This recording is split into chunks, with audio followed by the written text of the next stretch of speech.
Welcome back to Kermode Uncut and to what is one of my favourite pastimes, browsing through your responses to my blogs. A couple of themes running at the moment.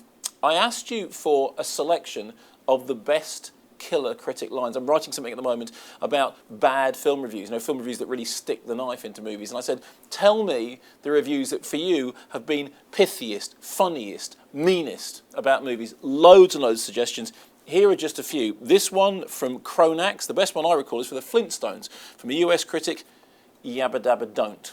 This from Rourke's Drifter, loved Ebert's quote on Armageddon, no matter what they're charging to get in, it's worth more to get out. Unsurprisingly, Roger Ebert turned up time and time again. Loads of quotations from Roger Ebert. Here's another example. This is from Adam White.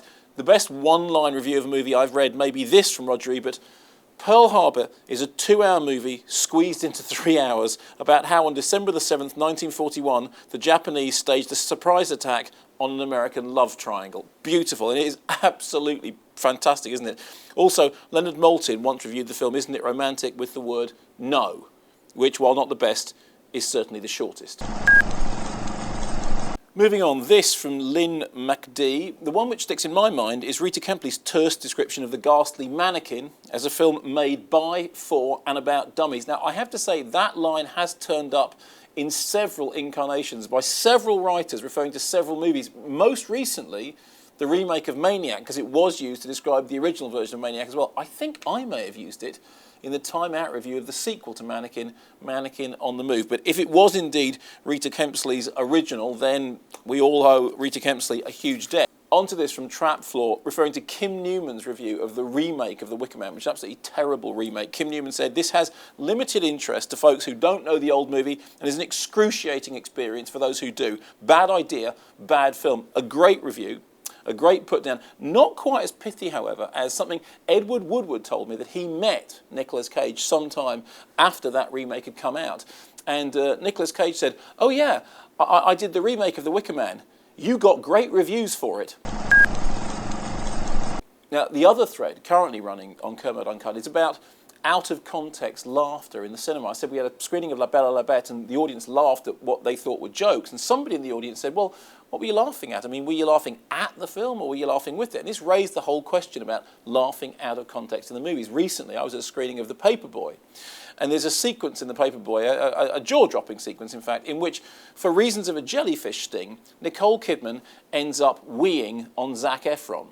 That provoked a lot of laughter, although exactly what that laughter meant and whether it was in or out of context is a matter for debate. Here are some of your suggestions. This I like. This is from Babyface Michael. I laughed at the very first scene of Ratcatcher, the fantastic Lynn Ramsey film, when the boy spins in the net curtain. I was violently taken back instantly to my front door, aged about 9, and I laughed because I knew I had just found greatness. Sometimes cinema is like the best wave in the world, just washing over you. What I like about that is it highlights something I was trying to get at, which is laughing at a movie doesn't necessarily mean you find it funny. It means it's just provoking some kind of physical reaction.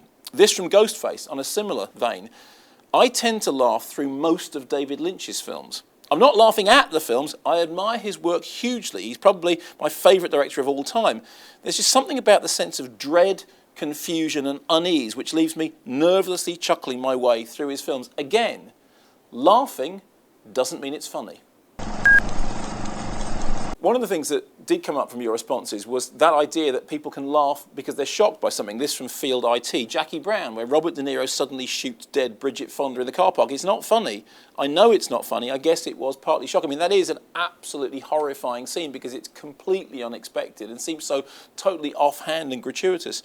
This from the catchily named WD0203. Here in New York, I saw Zuofsky's Possession, which was revived at Film Forum about a year and a half ago. During Ajani's subway scene, many people in the audience laughed.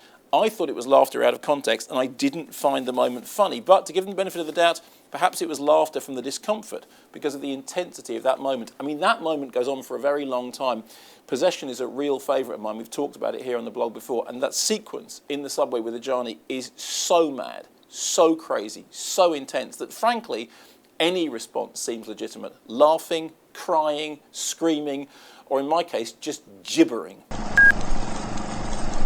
I'll end with these two. This from Albatross 365. I'll probably get shot for this, but I found The Exorcist hysterical. My sister and I couldn't stop laughing. We had tears rolling down our cheeks. Believe me, I know loads of people who think that's the case. You're not alone. This from Adam C. Star Wars Episode 3, when Darth Vader is created and shouts, "No!" The greatest unintentionally funny moment in cinema history.